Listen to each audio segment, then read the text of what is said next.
No allowance. You want a divorce? Too late, Ethan. I filed yesterday. You? Filed first? Said you had nothing. The house, the shares, and the accounts are all mine. Then he lied to me too? Claire, wait. We can still talk. Talk to my lawyer. Don't do this! Marcus Webb hit send. Then he set the phone face down on the white tablecloth and reached for his wine glass. The restaurant. Sorrel was the kind of place where the lighting was engineered to make everyone look slightly more attractive than they actually were. It had been open for 8 months and already had a waiting list. Claire had taken Marcus there for his birthday in January, back when she still believed that was a gesture worth making. He had not thought about that when he booked the table tonight. The woman sitting across from him, Sophia Lane, was watching him with that particular expression she wore when she was trying to decide whether to ask a question. She was 28, ran a lifestyle brand on Instagram with 60,000 followers, and had been appearing in the corners of Marcus's life for the past 4 months in ways that had taken Claire another 2 months to notice. "Did you send it?" Sophia asked. "Yes." And he turned the phone over. "Read it." The reply had already arrived. "I already filed for divorce. Yesterday." The wine glass stayed where it was. Marcus read the message once, then again. In the way you read something when the meaning is clear, but your brain insists on going back over it anyway, searching for an interpretation that fits better. There wasn't one. "What does it say?" Sophia leaned forward. He tilted the phone so she could see the screen. She stared at it. "She's bluffing." "She's not." "Marcus, she has to be." "She's not bluffing," he said again, not loud, just flat. He set the phone back down and stared at the candle between them. 3 years of study. 3 years of learning how Claire Donovan thought, what she feared, what made her feel guilty enough to stop asking questions. He had sent that text because every calculation he had run told him she would fold. He had pressed the exact point that was supposed to bring her to her knees. He had been so certain. That was the part beginning to sink in now. Not the message itself, but the certainty that had preceded it. The absolute, unexamined confidence of a man who had confused luck with skill for so long that he had forgotten the difference. 4 miles away and 32 floors up, in an apartment that did not yet have a proper dining table, Claire Donovan was standing at the window with her second cup of coffee. She had been awake since before 5. Not anxiously. She had stopped waking up anxious somewhere around the time she stopped pretending to herself that she did not know what was happening in her own marriage. These days she woke early because she liked it, because the hour between 5 and 6 belonged entirely to no one, because the city below her window was still running on overnight logic and had not yet started making demands. The apartment was on the 32nd floor of a building on Lakeshore Drive. She had signed the lease 11 days ago. The movers were coming Friday. Right now, the place held exactly 4 things: a folding chair from her office, a coffee maker she had bought with cash, a set of towels, and the view. The view was Lake Michigan. At this hour, it was black and silver and enormous. And if you stood close enough to the glass, you could almost convince yourself there was nothing between you and the water. No city, no history, nothing that needed managing. Claire was 44 years old. She had started Donovan Financial Group at 35, in a 2-bedroom apartment in Wicker Park with a second-hand laptop, 3 clients, and $160,000 she had inherited from her father when he died. Her father, Thomas Donovan, had worked for 31 years in a corrugated box factory in Rockford, Illinois. He had saved the way people save when they do not have a safety net, carefully, quietly, without telling anyone the number. He had left the money to Claire and told her, not in the will but in a handwritten letter tucked inside the envelope with the will, that he did not care what she did with it as long as she did something real. She had taken that literally. Donovan Financial Group now managed portfolios for high-net-worth individuals across 4 states and employed 58 people. It had a reputation in Chicago's financial community that Claire had spent 9 years earning through long days and hard conversations, and the kind of careful judgment that cannot be faked or borrowed from someone else's credibility. She was good at her job in the way that people who genuinely love their work are good at it, not in a way that required proving, not in a way that needed an audience. She understood money the way certain people understand music, intuitively, in her bones. Before she could explain why something sounded wrong, she was less good. She had come to understand. At seeing clearly when someone was lying to her face, her phone lit up on the windowsill. She picked it up.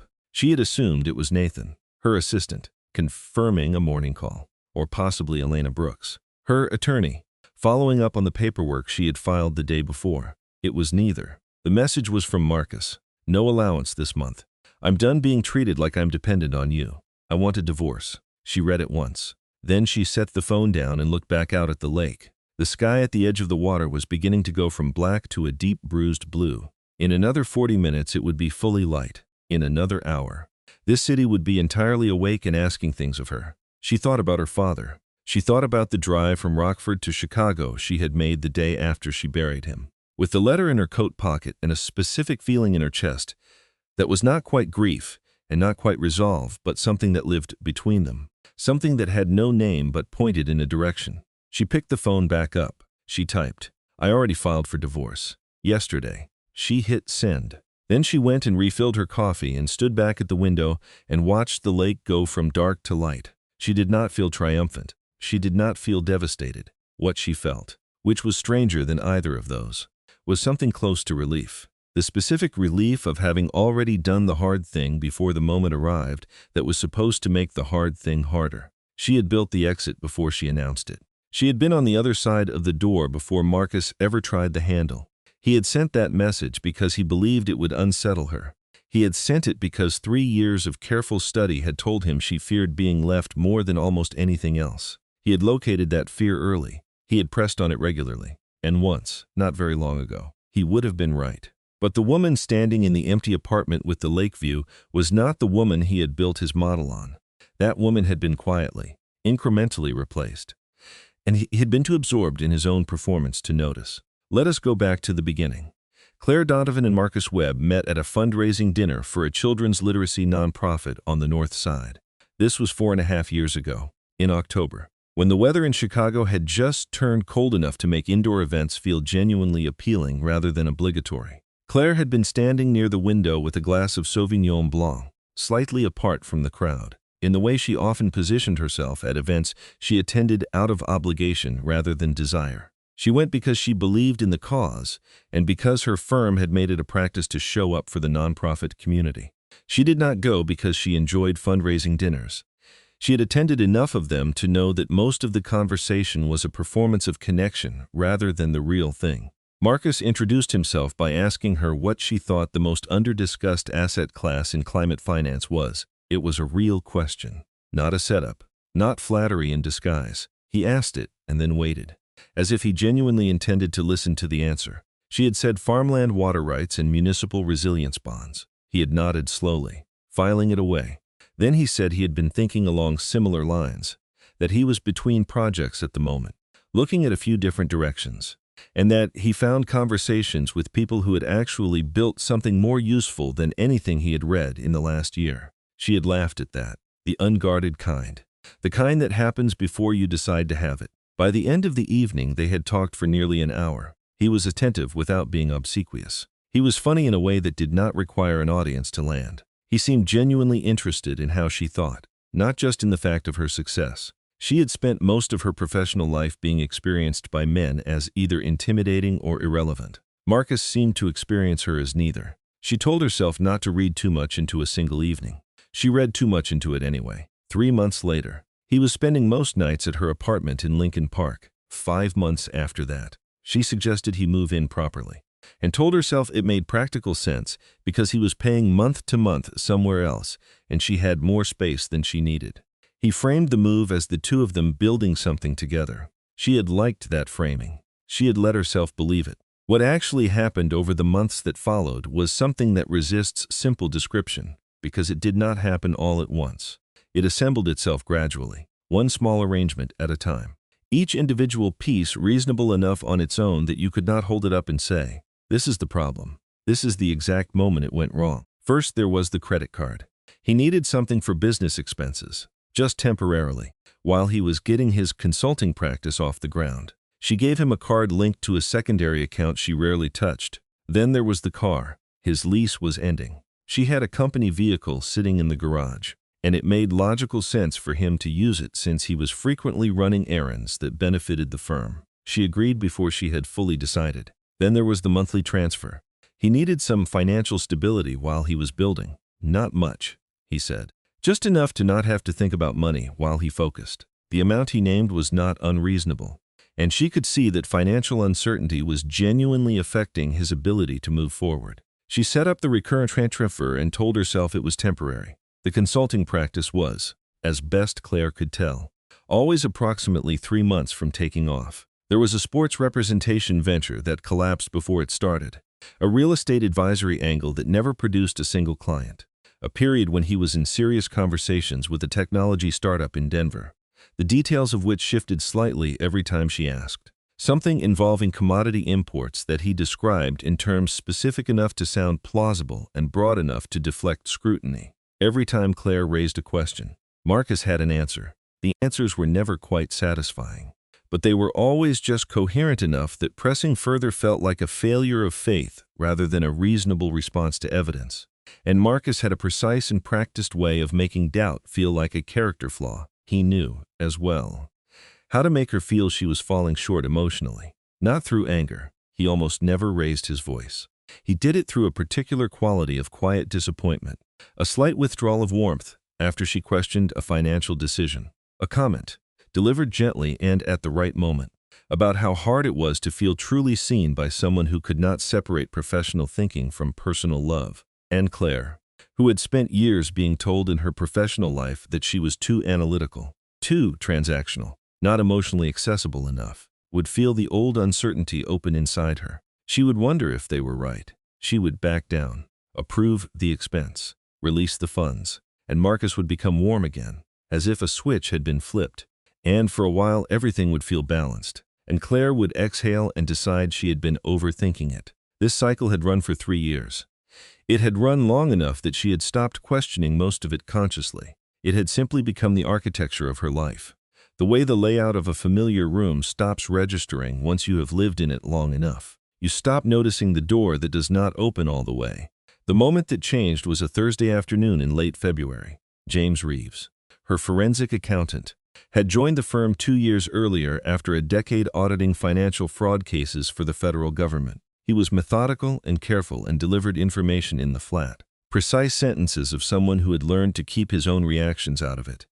He set a printed spreadsheet on the conference room table in front of her. "Claire," he said, "there are some transactions I need you to look at." She looked. There were transfers she did not recognize, 6 months of them, each one processed through the operations account, totaling $218,000. The recipient was a company called SL Creative LLC, registered at an address in River North. "What is SL Creative?" Claire asked. "According to their website," James said, "social media content and brand consulting. Their only documented client appears to have been our firm, but there are no deliverables in any of our files. No campaigns, no content, no reports. Nothing that corresponds to what these payments would have purchased. Who authorized the transfers?" The authorization codes match Marcus's login credentials. Claire closed her eyes for 3 seconds. When she opened them, her voice was steady. "Pull everything," she said. "Every transaction he has touched, every login, every authorization code. I want to see all of it." James nodded once. He had already started. What they found over the following 2 weeks exceeded what Claire had allowed herself to imagine. She had prepared for evidence of selfishness, for carelessness with her money, which was its own particular hurt but a survivable one. She had not prepared for the document. James found it in a folder buried inside the cloud backup of Marcus's personal laptop, which he had connected to the company's network 6 months earlier on the pretext of joining a client call remotely. The file was named, with a casualness that turned Claire's stomach, simply, Strategy Notes. It was 12 pages. It was the most careful, sustained piece of writing Marcus had ever produced. And it was entirely about her. Not about her the way a person writes about someone they love. It read more like a field manual, a systematic breakdown of Claire Donovan's emotional patterns, her professional anxieties, her deepest fears, and the specific phrases and situations most likely to make her compliant. There was a section called Pressure Points. It listed her fear of being perceived as cold, her guilt about her father's sacrifices and the money he had left her, her tendency, when confronted emotionally rather than logically, to question her own judgment before she questioned the person in front of her.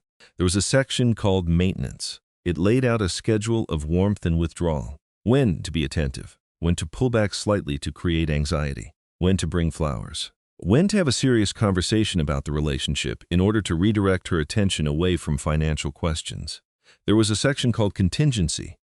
It described, with remarkable specificity, how Marcus planned to position himself if things became unmanageable, how he would craft a public narrative using their shared social connections, how he intended to pursue a financial settlement based on his claimed role as an equal contributor to her life. Claire read all 12 pages. The first time she felt sick. The second time she felt cold. The third time she felt something she did not have a word for, something that exists in the specific space between grief and clarity. The particular pain of finally understanding, fully and without the buffer of hope. Something you have suspected for a long time without ever quite letting yourself know it. She called Elena Brooks at 11:20 that night. Elena answered on the second ring, which was one of the things Claire valued about her. She did not ask why. She did not suggest morning. "I need you," Claire said. "Not tomorrow, tonight." Elena arrived 40 minutes later with a legal pad and a thermos of coffee, and the expression of someone who had heard a great many terrible things over 20 years of family law and was prepared to hear one more. Claire opened the laptop. She let Elena read. Elena read all 12 pages without speaking. When she finished, she set the laptop down carefully. "The way you set down something you do not want to damage." "Claire," she said. "I know," Claire said. "This is not just a divorce case." "I know. What do we do?" Elena picked up her legal pad. "When do you want to file?" "Tomorrow," Claire said. "And I don't want him to know until it's done." Elena nodded slowly. "If we file without notification, he won't know until the papers are served.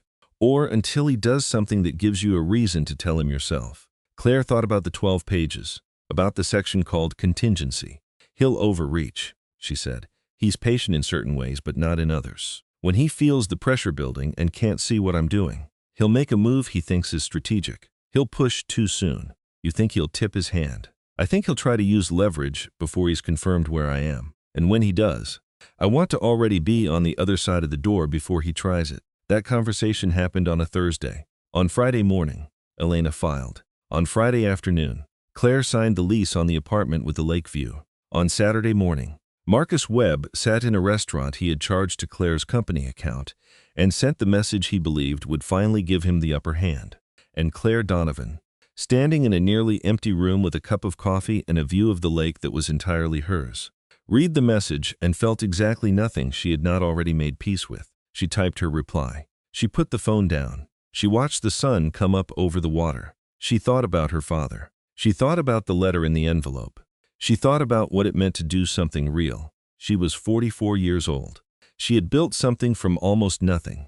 She had nearly allowed it to be taken from her, not through force but through a slow, careful erosion of her own certainty. And she had stopped that, not dramatically, not in a single moment of clarity. One conversation, one phone call at 11:20 at night, one pen moving across a lease agreement. She had stopped it, and now she was here.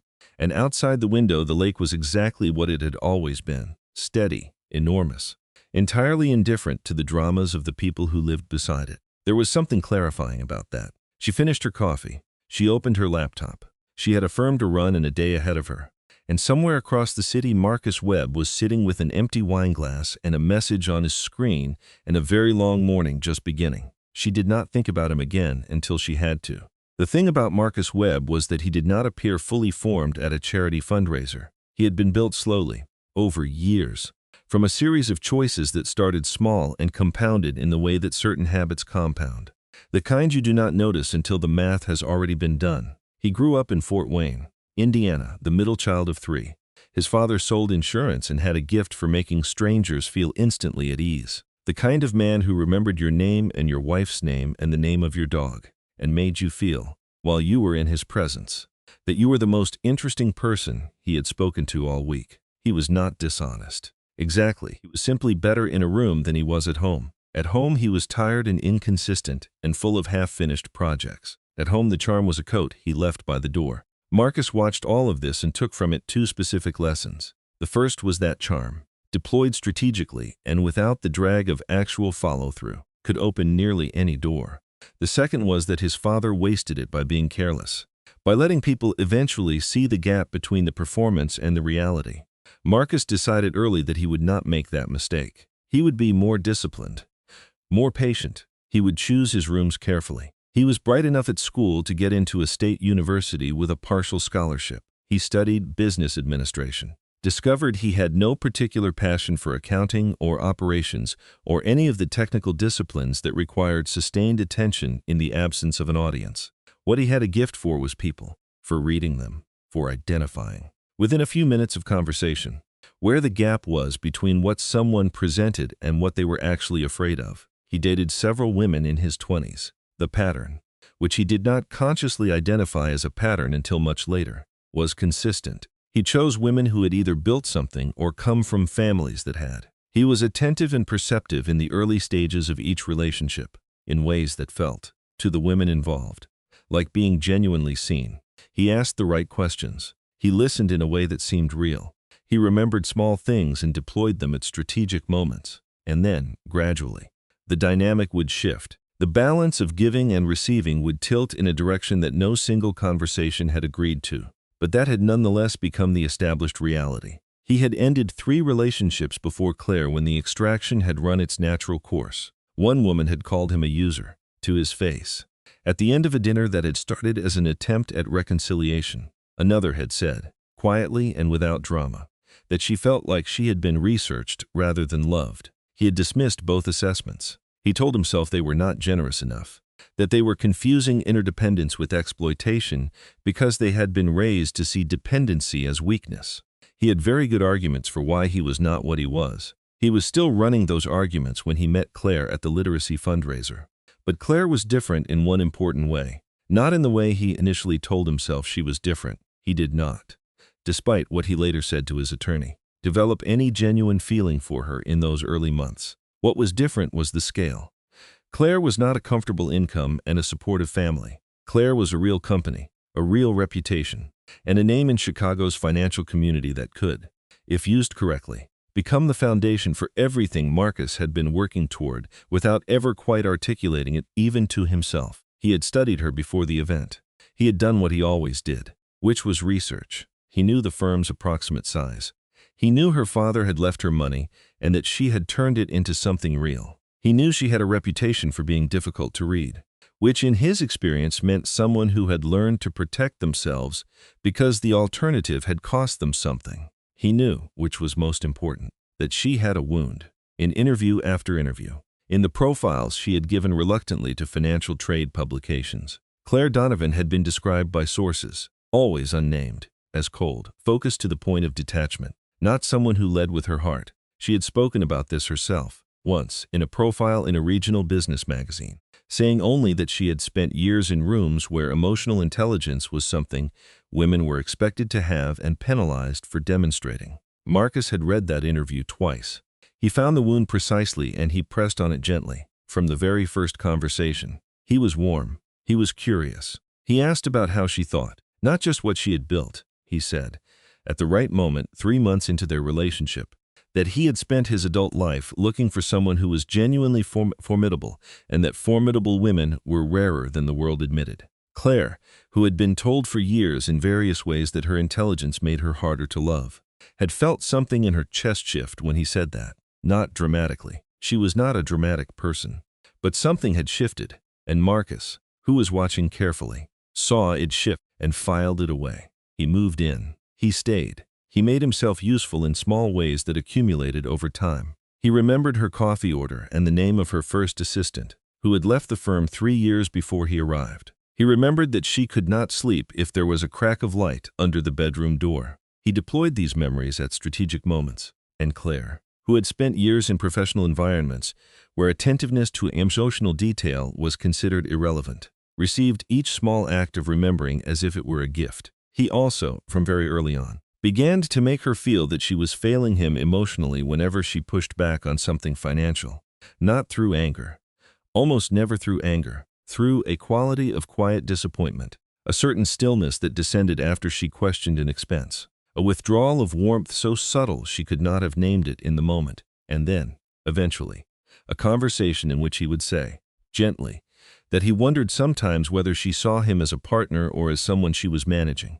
Every time he said something like that, Claire felt the old wound open. She would question her own judgment before she questioned his. She would back down.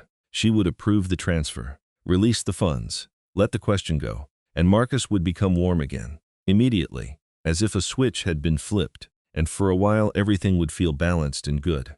And Claire would exhale and tell herself she had been too transactional again. Too much the businesswoman, not enough the partner. This cycle ran for 3 years. Here is what the cycle produced. When James Reeves eventually stripped away the narrative and presented it as numbers, in 3 years of marriage, Marcus Webb had received $220,000 in direct personal transfers from Claire's personal accounts. These were the regular monthly allowances she had come to think of as his operating budget, each one logged and time-stamped. On top of that, his use of company resources including credit cards, the company vehicle, office supplies, vendor contacts, and staff time represented an estimated additional expense of $140,000. The SL Creative transfers to an LLC registered to a woman named Sophia Lane at an address in River North totaled $218,000. These payments bore no relationship to any work product delivered to Claire's firm. James had checked thoroughly. There was nothing. That was not the worst of it. James had found something else. Marcus had been presenting himself in meetings with at least 3 private investors as the incoming managing director of a new advisory division of Donovan Financial Group, a division that did not exist. That had never been discussed or authorized. He had shown these investors documents that used the firm's branding, its client performance data, and in 2 cases, what appeared to be Claire's signature. He had raised, through this fiction, $620,000 in committed investment capital from 3 individuals who believed they were gaining access to Claire Donovan's expertise and network. None of that money had gone into any real investment vehicle. James set the total figure on the table between them, just over $1.2 million.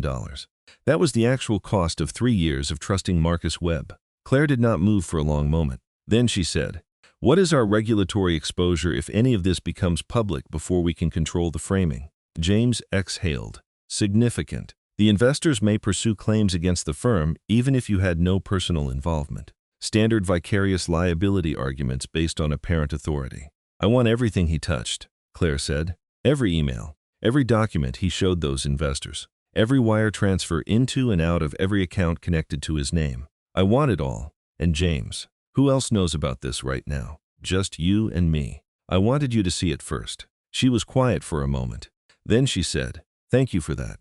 And thank you for being careful. I know how much extra work this has been." James said it was the job. Claire said it was beyond the job and that she would not forget it. Then she called Elena and they filed the next morning. And the rest is the architecture of what came next. But there is a piece of the story that requires going back further, to a Saturday morning 6 weeks before the spreadsheet appeared on the conference table. Because understanding what happened requires understanding what Sophia Lane was and was not. Sophia Lane was 28 years old and ran a lifestyle and wellness brand on social media. She had 60,000 followers and described herself in her bio as a content creator and wellness entrepreneur. She had begun appearing in the margins of Marcus's life approximately 18 months before everything came apart, which meant she had been there, in some form, for half of Marcus and Claire's marriage. She was not, as Claire eventually came to understand, simply the other woman in the conventional sense. She was something more complicated than that, and something, in certain lights, almost as much a victim of Marcus as Claire herself, though not in a way that absolved her of her own choices. Marcus had found Sophia in the same way he found everyone useful. He had identified what she needed and presented himself as the person who could provide it. Her brand was growing but not growing fast enough. She needed capital, resources, a contact list she did not have.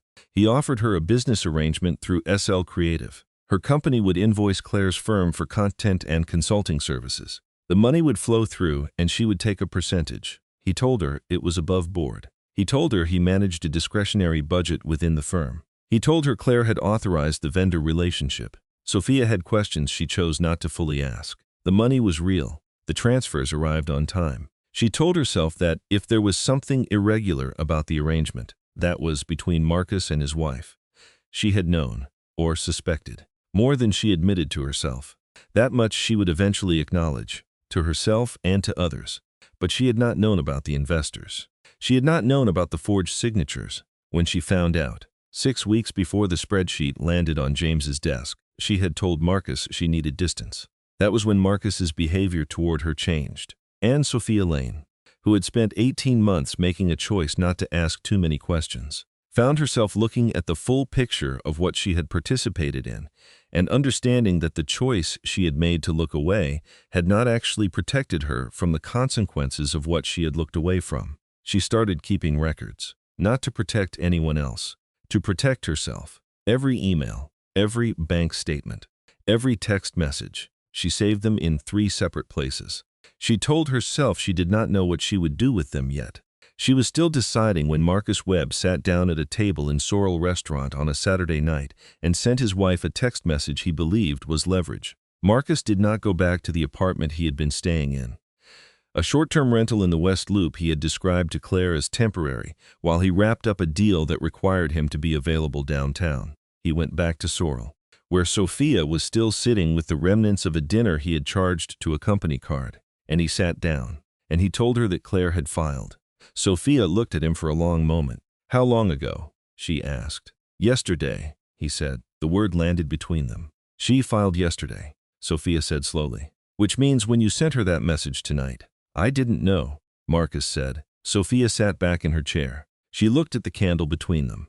She looked at Marcus's hands on the table, the cufflinks Claire had given him for his birthday. The watch he wore every day, that she now knew, had been a Christmas gift from the woman whose company had been funding everything she had built over the past year and a half. "Ryan," Sophia said. His name in her mouth had a different quality than it usually did. Not intimate, almost formal. "Don't," he said. "I'm not trying to fight with you. I'm trying to understand what happens now." He said nothing. "What about the transfers through my company?" she asked. "If she has everything." "I said don't," he said. "Not here." They sat in silence while the restaurant moved around them, other people's laughter drifting past, the ambient noise of a room full of people who had no idea what was being decided 2 tables over and would not have cared if they had. Sophia picked up her bag. "I need to talk to a lawyer," she said. Marcus looked at her. His expression was not angry. It was something worse. It was the expression of a man who has been calculating for so long that he cannot immediately locate the version of his face that is not calculating. "Sophia," he said. She stood up. "I didn't know how far it went," she said. "With the investors. With her signatures.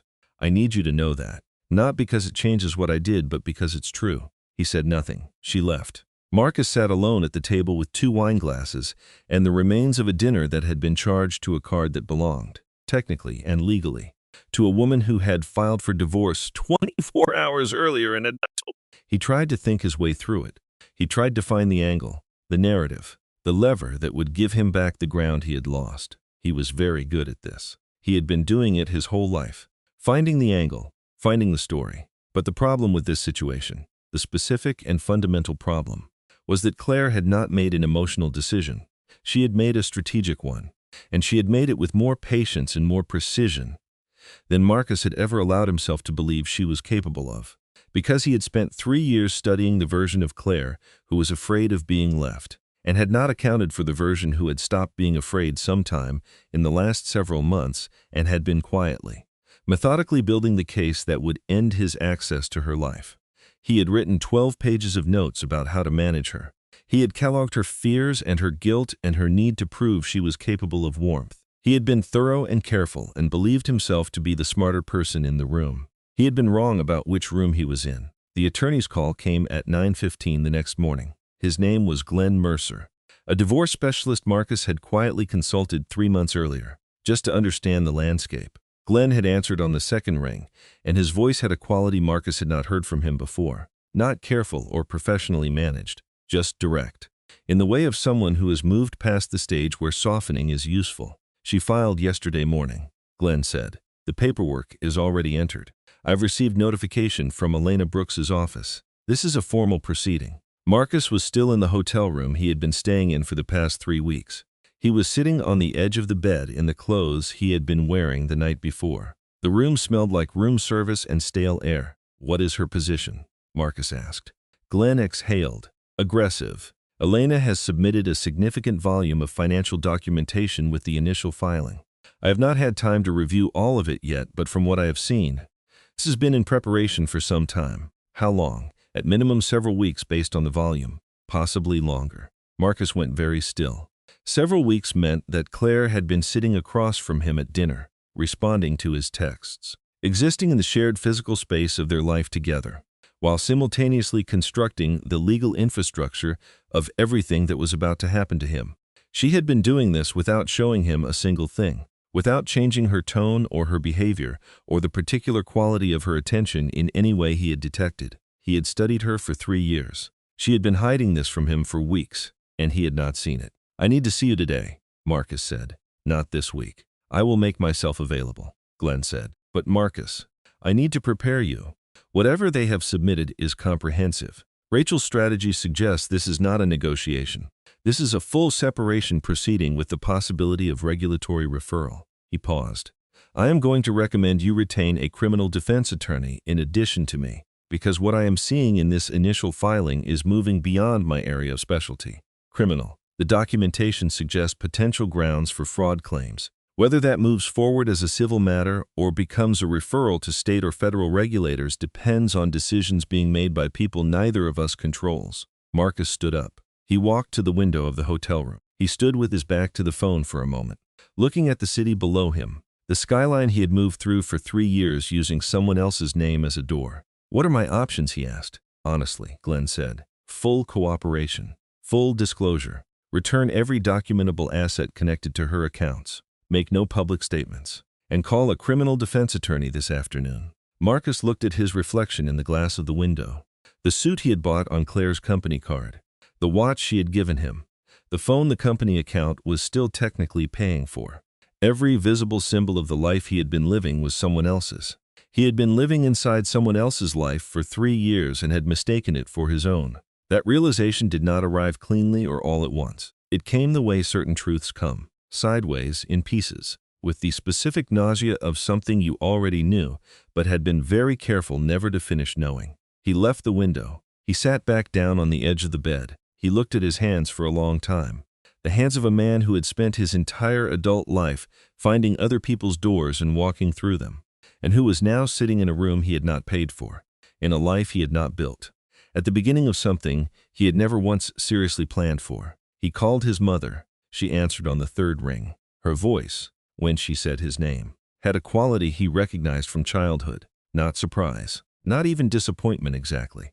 Something more like the sound of a person who has been waiting a long time for a phone call they always knew was coming. Marcus's mother was named Ruth. She lived in the same house in Fort Wayne she had lived in for 30 years. The one with the green shutters and the garden she tended with a discipline that had always impressed him and that he had never quite inherited. She answered the phone the way she always answered when Marcus called unexpectedly, which was carefully, like someone picking up an object she was not sure was stable. "Marcus," she said. He said, "Claire filed for divorce." There was a pause on the other end, not the pause of surprise, the pause of someone setting down whatever they had been doing and giving the conversation their full attention. "I see," she said. "You don't sound surprised." Ruth was quiet for a moment. "I love you, Marcus, you know that. But I have been worried about you for a long time, about the choices you have been making. You don't know what choices I've been making." "I know more than you think I do," she said. "Your cousin Emily ran into someone from Claire's firm at a conference last spring. These things get back. They always do." He pressed his free hand flat against his thigh and said nothing. "I'm not angry at you," she said. "I am sad for you, because from everything I could see, you had something real there. A real person who trusted you and wanted something real with you. And I think you treated it like an opportunity." She paused. "I've watched you do this your whole life. Marcus, move toward people who have something. Take what they offer, and move on. I hoped Claire would be different. I hoped maybe you had changed." "Mom, I'm not angry," she said again. "I'm sad. There's a difference." She paused once more. "Call me when you're ready to talk honestly, not to explain, not to work through what your options are. Honestly, I'll always answer." She hung up. Marcus sat with the phone in his hand and stared at the carpet of the hotel room for a long time. The thing his mother had said that stayed with him, that he could not push out of his mind the way he could usually push inconvenient things, was not the accusation. It was the sadness. He had very good defenses against accusation. He had spent years building them. But the particular quality of his mother's sadness, the way it sounded like something she had been carrying for a while and had simply set down at his feet, was harder to argue with. He sat with it for approximately 4 minutes. Then he stood up, straightened his jacket, and did what he had always done when the internal architecture got shaky. He went back to performing. He called 3 people from the social and professional circle he and Claire had moved through during their marriage. He chose them carefully, 2 from the charity community, 1 from a professional association where Claire's name carried significant weight. He told each of them, in a voice calibrated to sound controlled but grief-adjacent, that Claire had blindsided him with divorce papers without warning, that he was devastated, that he was confused, that he feared she had been poorly advised by people around her who had never truly accepted him. He said these things with the ease of someone who has rehearsed a version of them for months, because he had. The contingency section of the notes Claire had found was not theoretical. He had always known this moment might come. He had simply believed, until 48 hours ago, that he would have more warning before it arrived. By Tuesday noon, a version of his account had circulated through 3 separate social circles. By Wednesday evening, it had reached people who knew Claire directly, and one of them, a woman named Patricia Yee, who sat on the board of the literacy nonprofit where Marcus and Claire had met, called Claire's assistant Nathan to ask delicately whether Claire was all right. Nathan took the message and placed it in the folder he had been maintaining, on Claire's instruction, of any communications that arrived related to the situation. He was efficient and loyal and said nothing to Patricia Yee beyond that he would pass the message along. Marcus posted on Thursday morning. He had spent 2 hours drafting it the night before. He wrote and deleted and rewrote until he had something that said exactly what he wanted it to say without saying any of it directly. It was, in technical terms, a well-constructed piece of public narrative management. It described, in language that was personal and wounded and carefully imprecise, the specific pain of watching a relationship consumed by the priorities of professional success. It talked about being someone's partner and not being seen. It talked about building a life with someone and having that life handed back to you without warning or conversation. He did not name Claire. He did not need to. The people who mattered knew exactly who he was talking about.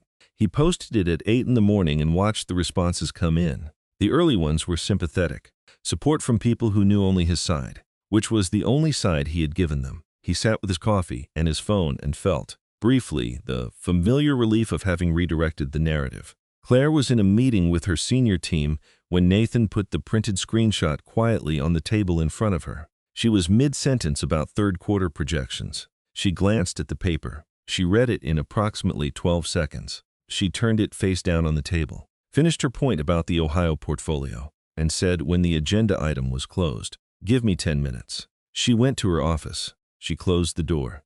She called Elena. "He posted," she said. "I saw it 20 minutes ago." Elena said, "Does it create problems for us?" "It creates problems for him." Public statements during active divorce proceedings, particularly ones that characterize the opposing party, even indirectly, are the kind of thing judges remember. She paused, more immediately. 2 of the 3 investors have been contacted by our office this week as part of discovery. One of them called back this morning. What did they say? They said they want to cooperate fully with any investigation. They said that when they entered into investment discussions with Marcus, he represented himself explicitly as a senior officer of your firm. They have the emails. Claire closed her eyes for a moment. "What does the firm's exposure look like?" "Minimal," Elena said. "Possibly 0. The investors are sophisticated parties.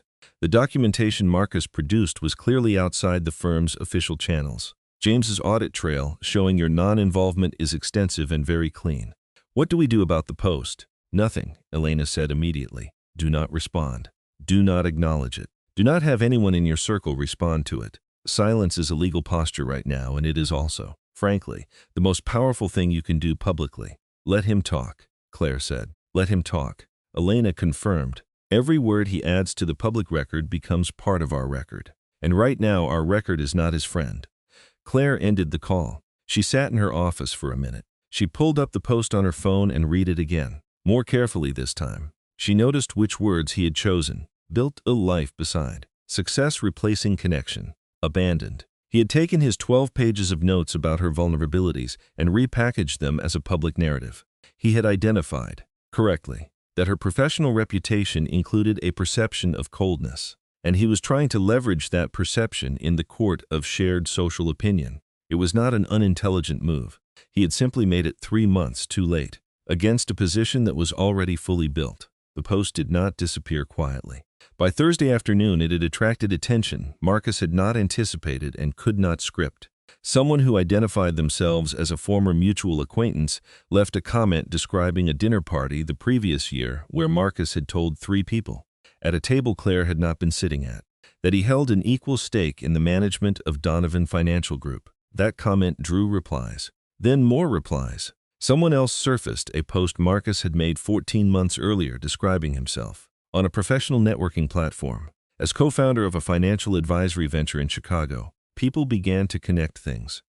Not dramatically, not with accusations, just with the quiet, cumulative weight of collective memory being activated by a single triggering point. Marcus saw what was happening and deleted the post by Thursday evening. But deletion on the internet is not really deletion. It is just a change of location.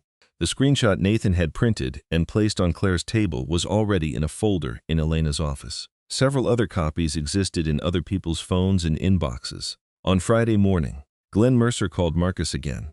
All 3 investors, Glenn said, have now retained individual counsel. Marcus was very still. All three, Glenn confirmed. And Marcus, I received a call this morning from a colleague who works at the federal level. Nothing formal, but he wanted me to know that certain documentation connected to your investment activities has attracted attention from people whose authority exceeds mine considerably. Federal, Marcus said. I need you to come to my office today, Glenn said. Not this week. Today. We need to have a conversation that is substantively different from the ones we have been having. Marcus ended the call.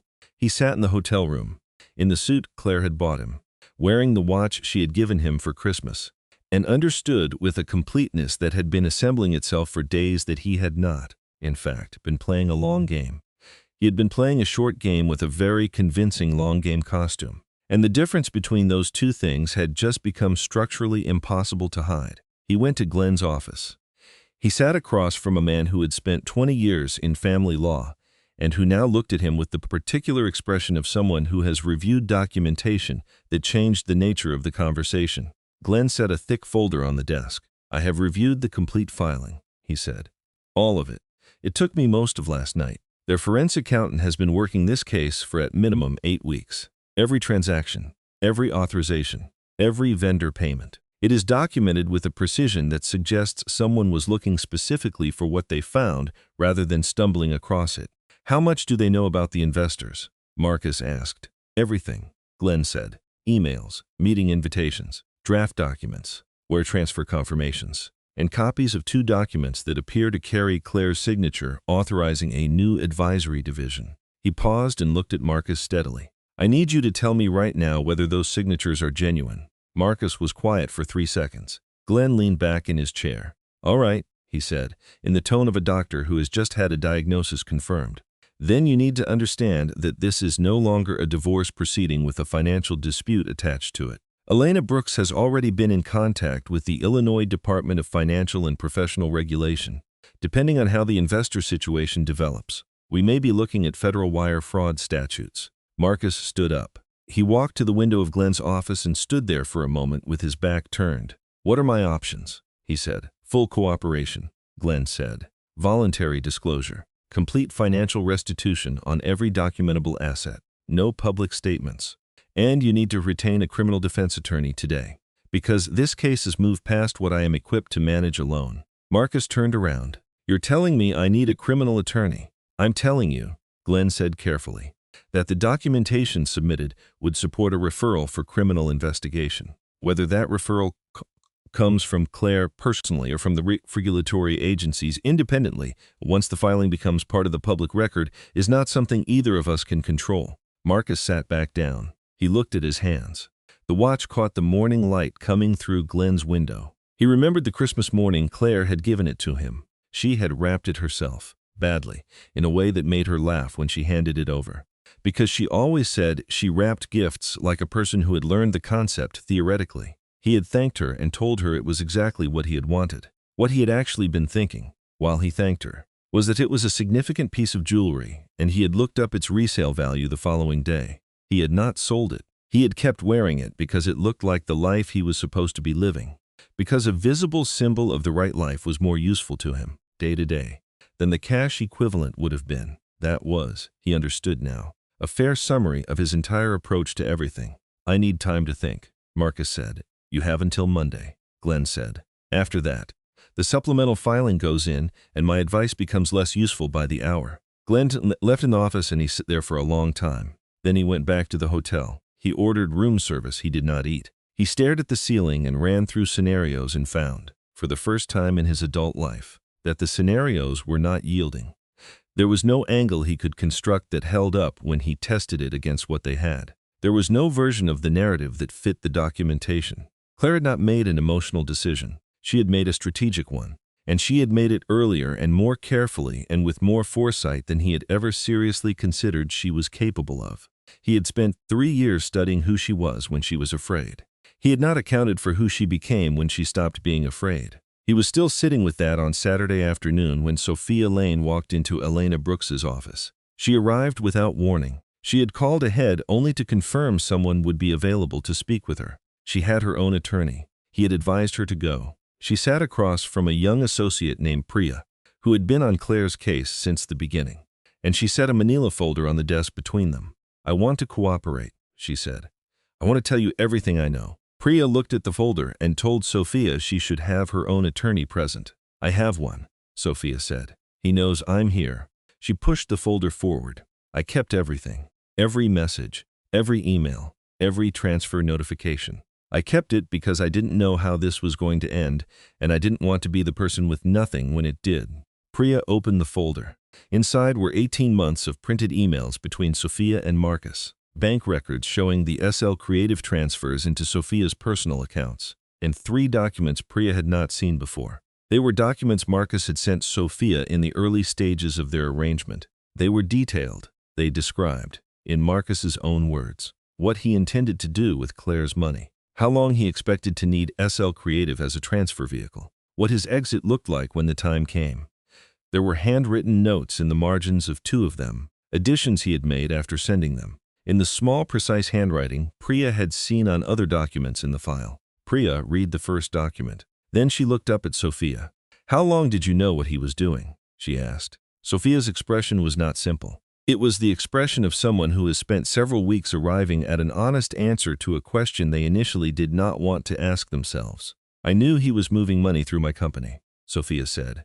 "He told me it was an authorized arrangement between him and Claire. I told myself that if there was something irregular about it, that was between them. I chose not to ask questions I probably should have asked, but you suspected more." "I suspected more than I admitted to myself," Sophia said. "Yes. When did you find out about the investors?" 6 weeks ago. He mentioned it like it was a detail I should know but didn't need to worry about. When I understood what he had actually done, the signatures, the fake division, I told him I needed distance. That's when things between us became very different.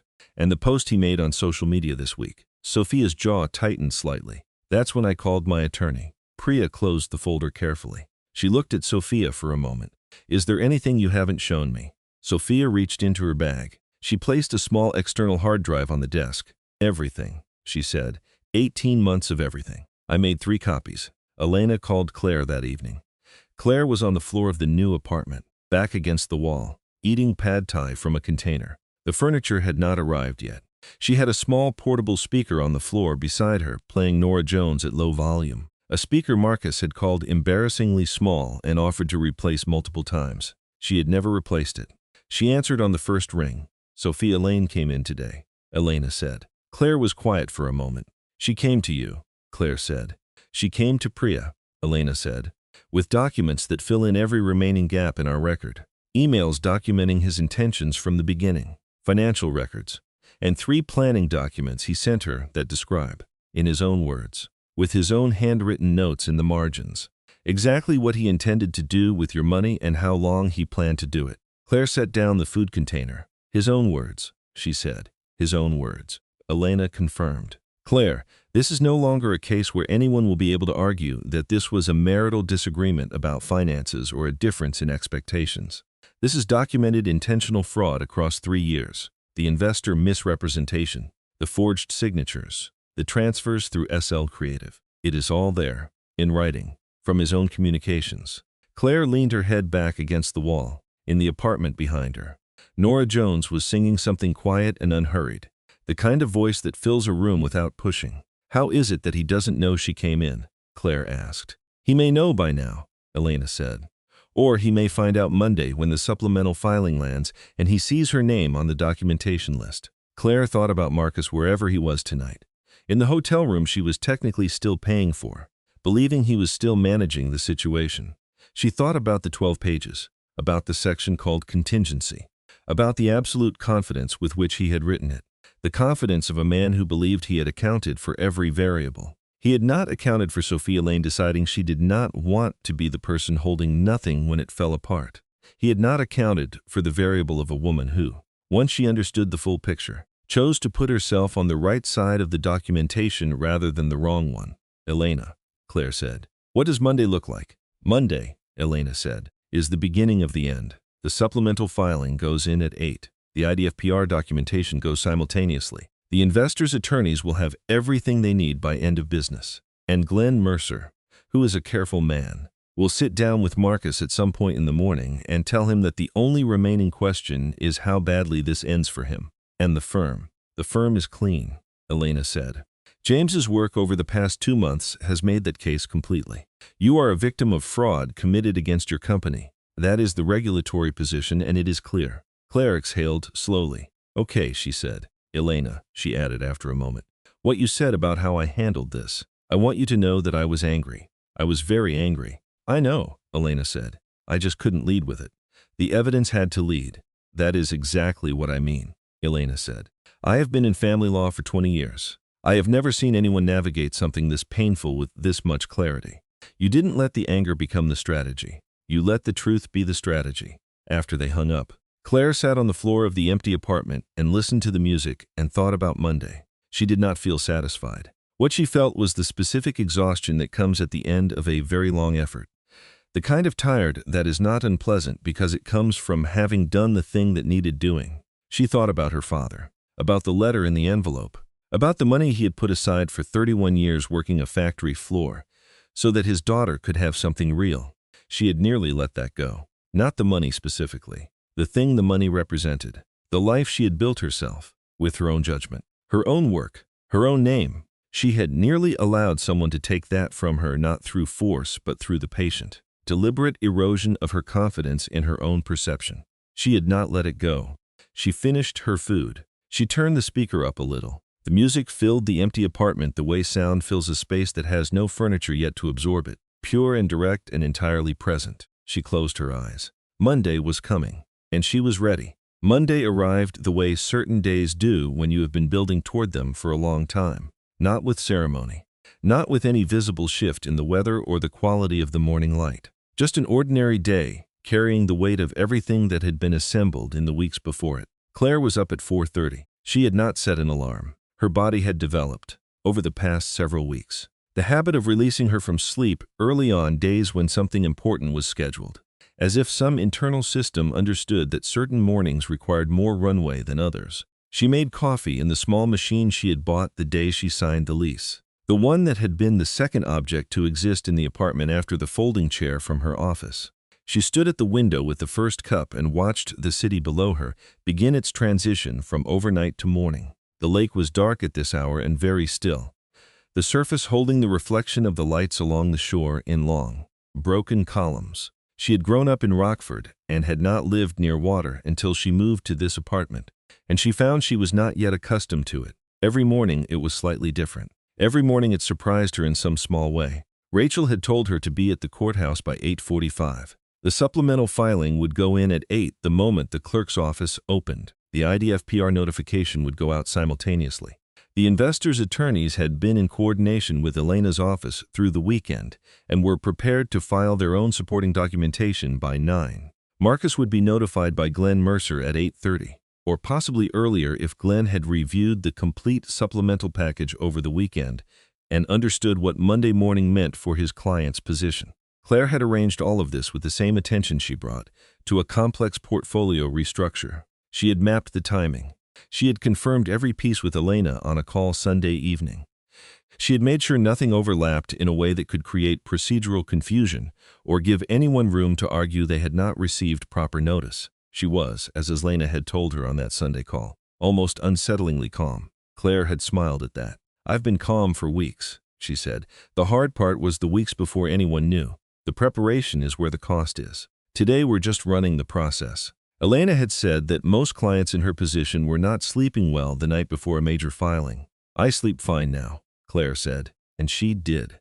The insomnia that had troubled her through the last year of her marriage, those hours lying awake running numbers that never quite balanced, had disappeared almost entirely since the night she called Elena and said, "Not tomorrow, tonight," as if her body had been waiting for her to decide, and the decision had finally given it permission to rest. She poured her second cup at 5:15 and called Sandra. Sandra Reyes had been Claire's closest friend for 9 years. They had met at a financial industry conference in their mid-30s and had known within the first 20 minutes of conversation that they were going to be important to each other, in the way that certain friendships announce themselves immediately and without ambiguity. Sandra was an attorney herself, not family law but corporate, and she had the particular quality of intelligence that expresses itself mostly in what a person chooses not to say until exactly the right moment. She had been skeptical about Marcus from the beginning.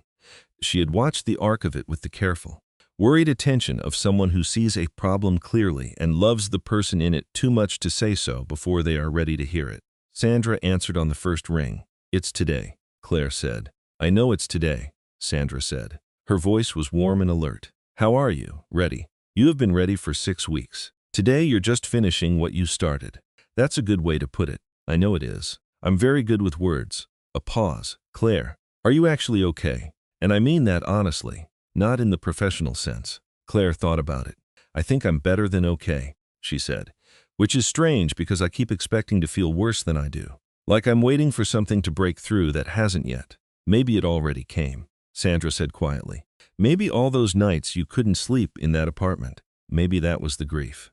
Maybe you went through it while you were still inside it, and what's left is just the other side." Claire pressed her palm flat against the window glass. The city below was starting to lighten at its edges. "Maybe," she said. "Go get dressed," Sandra said, "and call me the second you're out of that courthouse. I will be sitting at my desk staring at my phone the entire time."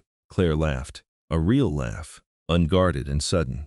The kind that happens before you decide to have it. "I love you," she said. "I love you back," Sandra said. "Now go." Glenn Mercer called Marcus at 8:22. Marcus had been awake since 5:30. He had sat at the small desk in the hotel room with a legal pad in front of him since before 6, writing and crossing out and writing again, in the way of someone performing the act of planning without actually arriving at a plan. By the time the phone rang, the legal pad was covered in crossed-out lines. He answered immediately. Glenn's voice was different from any version of it Marcus had heard before. Not careful, not professionally cushioned, just direct, in the manner of someone who has moved past the point where softening is productive. The supplemental filing went in at 8 this morning. Glenn said, "I reviewed the complete package last night. Marcus, the material from Sophia Lane has been fully incorporated into the filing." He paused. She gave them everything. Marcus was very still. "How much is everything?" he said. 18 months of correspondence. Glenn said, "Bank records showing every SL creative transfer, and 3 planning documents that appear to have been authored by you, describing in considerable detail your intentions regarding Claire's finances and your use of SL Creative as a transfer vehicle. These documents contain handwritten annotations that match your handwriting on other materials in the file." Marcus pressed his free hand flat against the legal pad. The room was very quiet. She delivered these voluntarily. Glenn continued, "With her own counsel present, which means there is no argument of coercion, no argument of unreliable sourcing. This is part of the official record now." Ryan said nothing. "There is something else," Glenn said. "As of 8:15 this morning, I received notification that the IDFPR has opened a formal inquiry into the investor meeting activities. This is now 2 separate tracks, the civil divorce proceeding and a regulatory inquiry. And the second track is moving quickly." "What does quickly mean?" Marcus asked. "It means you need to speak to a criminal defense attorney today." Glenn paused. "I have someone I can refer you to. She is excellent and she is available. But, Marcus, I need you to understand where we are. The documentation Elena's team has submitted is comprehensive and forensically sound. Sophia Lane's voluntary cooperation closes every gap that might otherwise have given us room to contest the interpretation of events. The investor documentation is coming through a separate legal channel that neither of us can delay." Marcus processed all of this. Then he said the thing that had been sitting at the back of his mind since Saturday night when he had sat alone in Sorrel restaurant and felt the first real edge of what was coming. Is there any version of this, he said slowly, where I cooperate fully, right now, before it goes further, and that changes the outcome for me? Glenn was quiet for a moment.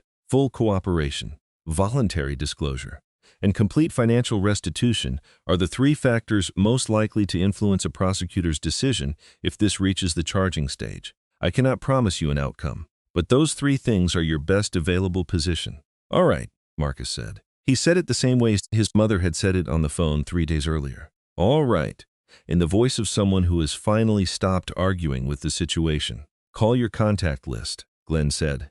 Not to manage the narrative, to tell the truth. And Marcus, check out of that hotel today. The room is connected to Claire's company account.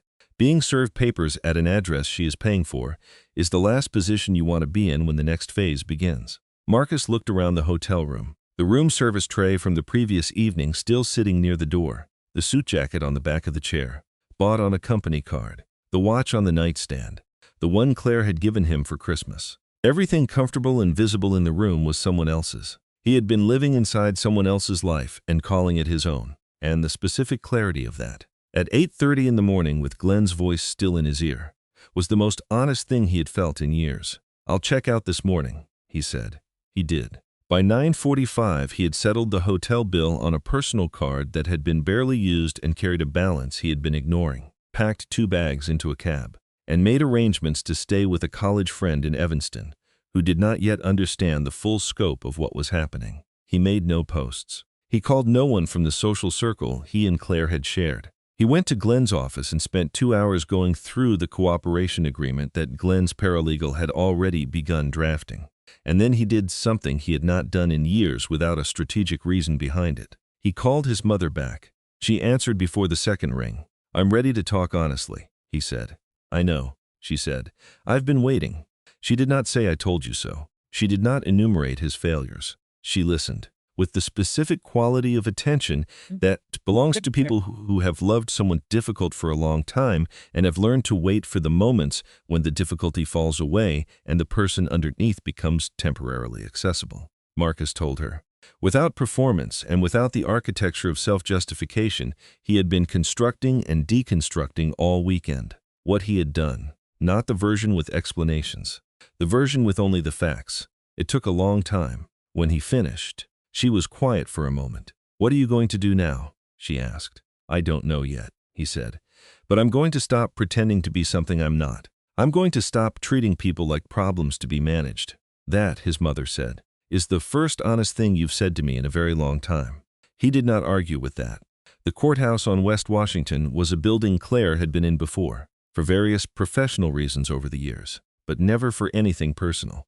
She arrived at 8:40 with Elena beside her and a travel coffee she had made at the apartment and carried in a thermos her father had given her. She sat in a chair in the corridor outside the main hearing room and felt remarkably ordinary, not nervous, not tightly wound. Ordinary in the way of someone who has done everything that can be done in advance and is now simply waiting for the process to complete what the preparation made possible. Elena was reviewing final notes on her tablet. Around them, the corridor had its regular morning movement of attorneys and clerks, and people carrying folders and the particular institutional smell of old marble and recycled air that seems to be universal to courthouses regardless of the city. How are you holding up? Elena asked. Fine, Claire said. Then she corrected it. Quieter than I expected. I thought this morning would feel bigger. Elena looked up from her tablet. That's what usually happens when you've done the preparation ahead of time, she said. The moment itself is anticlimactic. The cost was in the preparation. The preparation cost everything, Claire said. Elena nodded once. Yes, but you paid it and you came out with the right thing in your hands. The hearing itself was in front of Judge Margaret Calloway, who had been on the family court bench for 16 years and who had the expression of someone who has seen every version of every story that can be told in a courtroom and has long since learned to read documentation rather than testimony as the more reliable narrator. She was 62 and precise and wasted nothing. Not words, not attention, not the court's time. Marcus was not present. Glenn Mercer had submitted a formal notice that Marcus was prepared to engage in settlement discussions on the financial aspects of the proceeding. This was, Elena had told Claire on Sunday, the most intelligent move left to him. It was cooperation without being in the room. It was a signal to the judge that the dispute would not need to be litigated point by point. Judge Calloway reviewed Elena's submitted materials with unhurried attention. She read without commentary. She turned pages at the pace of someone who is actually absorbing what the pages contain rather than performing the act of reading. She asked 4 questions. All 4 were directed at Elena. 3 concerned the forensic methodology behind James's financial analysis. 1 concerned the chain of custody on the digital documents recovered from the company's server backup. Elena answered each question with the precision of someone who had spent the previous 2 weeks preparing for exactly these questions. Judge Calloway made a note on her legal pad. Then she looked up. The court finds the financial documentation submitted by petitioner's counsel to be comprehensive and forensically sound, she said. The petition for dissolution of marriage is granted. With respect to the financial settlement requested, the court finds no basis for respondent's claim of equitable contribution to the marital estate. The personal transfers, company asset usage, and vendor payments documented in this record represent a pattern of financial dependency maintained at petitioner's expense. They do not represent mutual contribution. She paused and looked at her notes. The court further notes that the documentation submitted indicates potential grounds for civil fraud claims beyond the scope of this proceeding, and that petitioner reserves the right to pursue such claims independently. She looked at Elena. Has your client received independent counsel regarding the investor misrepresentation matter? She has, Your Honor. Good. The court's order is entered as of this date. No spousal support will be awarded to respondent. Respondent's access to petitioner's personal and business accounts is terminated effective the date of the original filing, which the court notes preceded this hearing. Any access to those accounts subsequent to that date should be documented and may constitute a separate cause of action. She closed the folder in front of her. We're adjourned. 21 minutes. That was all it took. 3 years. The monthly allowances totaling $220,000. The company resources, the vehicle, the vendor payments, the SL creative transfers, the forged signatures, the $620,000 raised from investors using Claire's name and reputation as collateral. 12 pages of notes about how to manage a woman's emotional vulnerabilities for financial gain. All of it had been received and reviewed and acted upon in 21 minutes. Claire did not feel triumphant. She stood when the hearing concluded and straightened her jacket, and she felt something much simpler and more solid than triumph. She felt the ground under her feet. She felt, in the particular way you feel something when you have been bracing against loss for a long time, and the loss has not come. The absence of the weight. Elena squeezed her arm as they stood. It's done, she said quietly. It's done, Claire said. They walked out into the corridor together, Elena already moving to her phone to coordinate with the IDFPR contact and the investor's attorneys.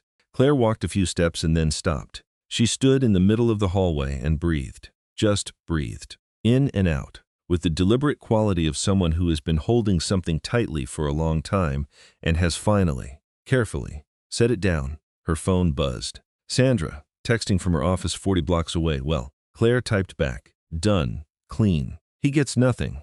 3 seconds passed. Then Sandra sent a single line. Your dad would be so proud of you. Claire read it. She put the phone in her pocket. She did not cry in the corridor of the courthouse, but it was the closest she had come in the entire 6 weeks since James had set that spreadsheet on the conference table, and she had looked at it and understood what she was looking at. Not the judge's ruling, not the legal language, not the numbers, Sandra's words, and the image behind them. Her father at the kitchen table in the house in Rockford, getting up at 5 in the morning to go to work, setting aside whatever he could, believing that if he was careful enough and patient enough, something real would result. She had nearly let what he left her be taken from her, not through carelessness, through a very deliberate and patient erosion of her trust in her own perception. She had not let it happen. Elena caught up with her at the elevator. The next 60 days will involve the IDFPR process and potentially a federal referral depending on how the investor situation develops, she said. Your role at this point is minimal. James's documentation does the work. She paused. What about Marcus? What does the next 60 days look like for him? Elena considered the question. Glenn has indicated Marcus is prepared to cooperate fully, which is the only intelligent position available to him. Full cooperation and voluntary restitution are the best mitigation factors he can offer at this stage. Whether they're enough depends on decisions being made by people who are not us. Claire nodded. She stepped into the elevator. She pressed the lobby button. The doors closed. She thought about the firm. She thought about the Ohio client relationship she had been cultivating for 4 months that was finally close to formalizing. She thought about the board meeting in 3 weeks, about what it would mean to present the results of James's internal audit to people who had trusted her to know what was happening inside her own company and whom she had not been able to fully protect from what happened inside it. She thought about the hire she needed to finalize in the analytics division and whether the candidate she had been considering had accepted the competing offer she had heard was on the table. She thought about practical things, real things, things that were hers. The doors opened on the lobby. She walked out into the November morning, which was cold and gray and carrying the particular smell of a Chicago winter arriving in earnest. And she felt the cold air on her face and thought about how long it had been since she had walked out of a building and felt entirely, simply, like herself. The board meeting 3 weeks later was 3 hours and 11 minutes long. James's internal audit presentation was 61 slides and covered every aspect of the security vulnerability Marcus had created through his access to the company network and accounts, every remediation step that had been implemented, and every new safeguard now in place. It was thorough and unflinching, and required the board to look directly at everything that had happened, rather than being offered a softened version. The board was shaken. They asked questions, careful ones and pointed ones, and Elena was present for the ones that touched on legal exposure. When the meeting ended and the board members began to file out, Thomas Aldridge, the board chair who had known Claire's father slightly through a professional connection 40 years earlier, stayed behind. He sat in the conference room and waited until the others had gone. Then he looked at Claire. "Your father would have handled this exactly the same way," he said. "The transparency, the documentation, letting the record speak for itself without drama or excuses." Claire looked at him for a moment. "Thank you, Thomas," she said. He put on his coat and left. She sat alone in the conference room for a few minutes after that. The room was quiet. Outside the window, the city was gray and moving and entirely indifferent. She sat with the knowledge that the thing she had feared most, the firm's reaction, the board's trust, the professional perception of what had happened on her watch, had been met and survived. Not easily, not without cost, but it had been met. The new apartment by the end of that week had furniture in the right rooms. The books were unpacked. The kitchen held actual food. Sandra came over on Thursday evening and they ordered pizza and opened a bottle of wine and sat on the new couch and talked for 4 hours about everything except Marcus Webb. They talked about Sandra's son, who had been accepted to a graduate program in environmental science at the University of Washington. They talked about the trip to Portugal they had been saying they would take for 5 years and whether this was finally the year to actually book it. They talked about the book Claire had been trying to read for 3 months and kept putting down because something more urgent always arrived. They talked about Claire's father, about the specific way he laughed, which was always slightly delayed, as if he needed to make sure something was funny before he committed to finding it funny. About a weekend trip the three of them had taken to the Lake District in Wisconsin one summer, when Sandra had come along and Thomas Donovan had made them both eggs and toast at 5:30 in the morning because he believed breakfast was the one meal that should not be compromised. At some point Sandra looked at Claire over her wine glass. "You look like yourself," she said. "I feel like myself," Claire said. "I forgot how much space I take up when I'm not busy managing someone else." "You take up a lot of space," Sandra said warmly. "It's one of the best things about you." Claire laughed. The kind that came without deciding to. The kind she had forgotten she was capable of. 2 weeks after the hearing, one of the investors called Claire's office directly. His name was William Choate, and he had committed $2,000 to the fictional advisory division. Marcus had described to him over 3 meetings that had used Claire's firm's name and reputation as their entire foundation. She took the call. He said he did not hold her responsible for what had happened. He said he had done his own due diligence and should have verified the authorization independently. He said he respected the transparency with which her firm had handled the aftermath. "It's the appropriate response," Claire told him. "You were defrauded using my name. I have a responsibility to assist with the correction, even if I wasn't the one who caused it." There was a brief pause. "Your reputation in this industry is well earned, Miss Donovan," he said. After the call ended, she sat with it for a moment. She thought about Marcus. who had borrowed her name and her credibility because he understood their value.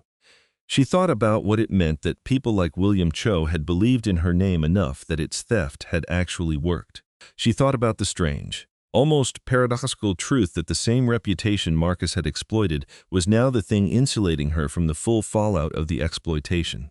She had spent 9 years building something real. He had spent 3 years pretending to. And the difference between those two things was now inscribed in the official record of the state of Illinois. 4 weeks after the hearing, Glenn Mercer submitted Marcus's formal cooperation agreement to Elena's office. It was accompanied by a complete accounting of every documentable asset purchased with funds connected to Claire's accounts and a voluntary restitution commitment covering the full SL Creative transfer total. The Christmas watch was on the list. Marcus had returned it, along with 14 other items, before the formal inventory was even requested. Claire received the document from Elena. She read through it carefully, the way she read everything. When she reached the watch, she paused. She thought about the Christmas morning she had given it to him. She thought about her own feeling as she handed over the box. The particular pleasure of giving someone something you have chosen carefully and believe they will genuinely like. She thought about what she now knew he had been thinking on the other side of that table. She called Elena. "The watch," she said. Elena said yes. "I don't want it back," Claire said. "Whatever the liquidation process is for returned assets. Whatever portion can go into the restitution fund for the investors. Use that. I don't want anything from that list. I don't want anything that existed in that part of my life sitting in this one." Elena was quiet for a moment. "Lauren, some of those items have significant monetary value. I know. Use the value for the investors. I have what I need." There was a pause. Then Elena said, "Understood." And that was the end of that. The items were sold through a certified resale process. The proceeds were incorporated into the restitution fund. The watch was purchased by a collector in Michigan who would never know its history. Claire did not think about it again. 3 months after the hearing, Claire Donovan did something she had not done in 4 years. She took a real vacation. Not the kind where you check your email every 2 hours from a hotel room and call your assistant from poolside to confirm that a meeting has been rescheduled. Not the kind where you are technically absent from the office, but mentally running everything from wherever you happen to be sitting. A real one.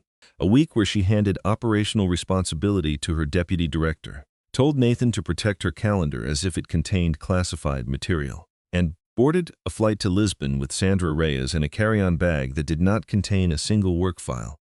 Sandra had booked the flights within 48 hours of Claire calling her and saying the words they had been saying they would say for 5 years. "Book it. I mean it this time." Sandra had not waited for her to change her mind. She had sent the confirmation email before the phone call was over. On the plane somewhere over the Atlantic, Sandra looked at Claire across the narrow aisle between their seats and said, "You look different." "Different how?" Claire asked. "Less like you're bracing for something," Sandra said. Claire thought about that. "I think I've been bracing for something since around 2021, she said. "It's going to take my body a while to remember how to stop." "You have 7 days, Sandra said. "I suggest you start immediately." Claire laughed, ordered a glass of wine, and opened the book she had been trying to finish for 3 months. She finished it 2 hours before they landed. It was the first book she had completed on a trip in 4 years. She noted this with the quiet satisfaction of someone reclaiming something small that had been taken from them, so gradually they had not noticed it go. Lisbon was warm and golden and moved at a pace that felt like someone had gently lowered the volume on everything. They walked through narrow streets with uneven cobblestones and sat at small tables outside restaurants where the food arrived without ceremony and without a 3-week waiting list, and where nobody knew who Claire Donovan was or required anything from her. She discovered she had forgotten how to be anonymous in a pleasurable way. She had forgotten the specific lightness of being just a person in a city rather than a name, a reputation, a position, a firm with 58 employees and a regulatory matter still working its way through official channels. She called Nathan once, on the 3rd day.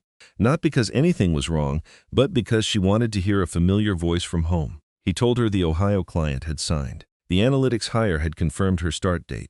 The board meeting materials were drafted and waiting for her review whenever she returned. He paused. "Claire," he said, "everything is fine. Please stop working." "I'm not working," she said. "I called to say hello." "Then hello," Nathan said warmly. "Now please hang up and go eat something extraordinary." She hung up and went and ate something extraordinary. On the 5th evening, sitting at an outdoor table with Sandra, a small coffee, and a plate of pastries between them, Claire said something she had been turning over quietly for several weeks. "I keep waiting to feel angry," she said. Sandra looked at her over her coffee cup. "At Marcus. Yes, I thought by now there would be this wave of it. Like all the anger I held back while I was building the case would eventually arrive. But it hasn't. Not really. What do you feel instead?" Sandra asked. Claire thought about it honestly. The way she had trained herself to think about hard questions, not deflecting, not rushing toward an answer that sounded good, just sitting with the question until the true answer surfaced. "Sad," she said finally. "Not sad for myself. I got out. I made it out intact, with the firm intact, with everything that actually matters still standing. But sad for the thing that could have been real if he had been a different person." She paused. "I don't think I was wrong to love him. I think I was wrong about who he was. And those are two different mistakes." Sandra was quiet for a moment. "That is a very mature thing to say about someone who kept a 12-page manual on how to manipulate you." "I know," Claire said. And something about the way she said it made Sandra laugh. And then Claire laughed too. And for a few minutes they were just two women at an outdoor table in Lisbon, laughing at the specific absurdity of the situation. And the laughter was genuine and unguarded and exactly what both of them needed. When Claire flew back to Chicago 8 days later, she felt something she had not felt in longer than she could precisely name. Rested, not just physically, rested in some deeper register. As if the background noise that had been running constantly through her life for years had been turned off for a week, and she had returned to it with the ability to hear which parts of it were necessary and which parts she had simply been carrying out of habit. The first day back, she went to the office. She reviewed the Ohio contract. She sat in on the analytics hire's first day. She read through the board meeting materials Nathan had prepared and made 4 specific edits and approved the rest. She felt, for the first time in a very long time, like someone who was running her firm because she loved it, not because she needed it to justify or organize or give shape to the rest of her life. That distinction turned out to matter more than she had realized. The call she received on her second back was from a number she did not recognize. She almost let it go to voicemail. Something made her answer. "Miss Donovan," said a voice she did not know. "My name is Ethan Walker. I'm with Alderman and Cross. We've been retained by 2 of the investors in the Webb matter. I was hoping to ask you 2 brief clarifying questions about the timeline, if you have a few minutes." She had heard of Alderman and Cross. They were a well-regarded firm, corporate and financial litigation. She had crossed paths with their name professionally several times over the years. "Anything substantive needs to go through Elena Brooks's office," she said. "Of course. I've already been in contact with Elena's office, and she suggested I reach out to you directly for a brief preliminary conversation. It won't take long." He asked his 2 questions. They were precise and well-constructed, in the way of someone who has thought carefully about what they actually need to know before asking. He did not use extra words. He did not hedge or soften. He asked. She answered. He thanked her and said someone from his office would send the formal documentation request through Elena's office. The call lasted 7 minutes. When it ended, Claire set the phone down and sat for a moment with the specific awareness that she had just spoken to someone whose presence on the other end of the line had been, in some way she could not immediately categorize, different from what she had grown accustomed to. She did not follow that thought anywhere. She went back to the board materials, but she noticed it. 2 weeks later, Ethan Walker called again. The call was also brief and also professional, but at the end of it, after the specific question had been addressed and a brief silence had settled, he said something that was not part of the business at hand. "Miss Donovan, I'm going to be at the NOWA Financial Leadership Conference next month, and I believe you're on a panel. I was wondering if you'd be open to having a conversation at some point during the conference. I've read the summary of your board presentation on independent forensic oversight in private advisory firms, and there are aspects of your approach that are directly relevant to some work we're doing. Strictly professional," he said, "but genuinely valuable, I think, on both sides." Claire was quiet for a half-second. "Which panel have you seen me on?" she asked. "Governance and Accountability in Financial Services." Friday morning. She thought about the board presentation summary. It was not a public document, but it had circulated in the governance and compliance community at a professional level. It was also fairly technical reading. Not something you worked through unless you had a specific reason. "I'll be at the conference," she said, "if our schedules align. I'm open to a conversation. I appreciate that, he said. He ended the call without extending it, without using the opening to push towards something more specific or to confirm a time or to establish more than she had offered. He simply accepted what she had offered and left it there. Claire set the phone down. She thought about that for a moment. Then she went back to work. The NAWA conference was held at a hotel in the Loop in late November. Claire had spoken at it twice before and was comfortable in the format. She knew several of the panelists personally, and the discussion itself went well. The kind of substantive, specific conversation that reminded her why she had built a career in financial consulting rather than something more immediately lucrative. She genuinely loved the thinking required in her work, the precision of it. The way good judgment in finance was never about certainty, but about building the most accurate possible picture from incomplete information and being honest about what the picture still could not show you. After the panel, she was standing with a coffee and fielding the brief post-session conversations that follow when a discussion lands well, when she saw Ethan Walker for the first time. She recognized his name on the conference badge before she had a face to connect to the voice. He was standing at the edge of the small crowd around her, not pushing forward, not making himself visible. He caught her eye when the person she had been speaking with moved away, and he crossed the space between them in a straightforward, unhurried way. Miss Donovan. Ethan Walker.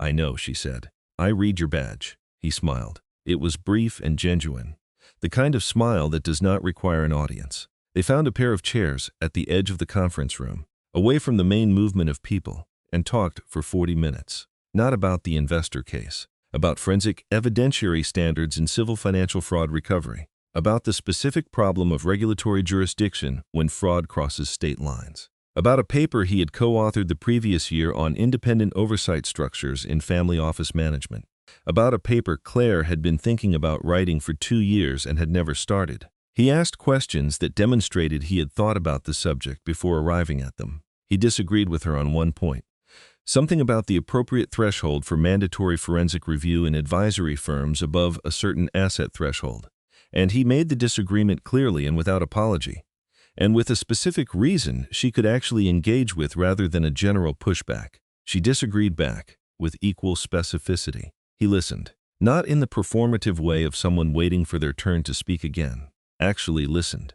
The way you listen when you might change your mind. It was, Claire would later tell Sandra, one of the better professional conversations she had had in years. Sandra, when she heard this, said nothing for exactly 4 seconds. Then she said, professional conversation. Yes. 40 minutes. Yes, after a panel about financial governance. Sandra, Claire said. I'm just telling you what happened. I know you are, Sandra said. I am simply listening with great interest. He is easy to talk to, Claire said. Good, Sandra said. After 3 years of hard, easy is a meaningful quality in a person. I'm not looking for anything, Claire said. I know, Sandra said. That's often when something worth finding tends to show up. Ethan sent an email the following Monday. He said he had enjoyed the conversation and attached a recent paper from his firm addressing the specific regulatory jurisdiction question they had disagreed about. He had flagged a particular page. He said he had reconsidered his position and believed she had been more right than he had. Claire read the email twice. She read the flagged page. He was correct that she had been more right. She wrote back to say so, and to note a footnote on page 11 that complicated both of their positions in a way she thought was worth a conversation. He replied that afternoon. This exchange, low-key and precise and conducted entirely within professional channels, continued for 3 weeks. It was the kind of correspondence that has a clear functional purpose and also, unmistakably, something else running underneath it, something neither of them named or pressed. At the end of the 3rd week, in the last line of an otherwise entirely professional email about disclosure standards in civil fraud recovery, Ethan Walker asked Claire Donovan whether she might want to have dinner sometime. He said, entirely your call, and equally fine either way. Claire read that line 3 times, equally fine either way. She thought about what it meant to be asked something by someone who genuinely meant that the answer could go in either direction, and that neither direction would change how they behaved in the moments that followed. She thought about Marcus, who had asked questions that were not questions, made requests that were not requests, extended invitations that were never, underneath the surface, equally fine either way. She thought about how long it had taken her to understand that. She wrote back. She said yes. She said she preferred somewhere with good food that took itself seriously, without being precious about it. He replied within an hour with a restaurant suggestion in the West Loop and 2 possible dates. She picked one. She did not tell Sandra immediately. She held it for a few days, this small and quietly significant thing, before she was ready to share it. Not because she was hiding it, because certain things deserve a little private time before they become part of the story you tell other people. A few days of just being yours before they belong to anyone else's awareness. When she told Sandra, she called her on a Tuesday evening. "I have dinner with Ethan Walker on Thursday," she said. There was a pause. Then Sandra said, with a warmth that was entirely unperformed, "Tell me everything." The dinner was at the restaurant he had suggested, which turned out to be exactly what she had described. Serious about what it was doing, and comfortable enough in that seriousness not to need to announce it. They were given a table near the window. The room was warm and not too loud. The kind of place where you can actually hear the person across from you without leaning forward. They talked for almost 3 hours. The conversation moved between professional subjects and personal ones with the easy, unforced rhythm of 2 people who are genuinely curious about each other rather than performing curiosity. He told her about his work, about why he had moved from corporate litigation into financial fraud recovery after 10 years. He said it was because fraud cases, at their core, were always human stories. Stories about trust that had been misplaced and systems that had failed, and the specific, lasting damage that deliberate dishonesty did to real people's real lives. He said he had wanted, when he understood that, to be on the side of the people whose trust had been taken from them. Claire listened to that carefully.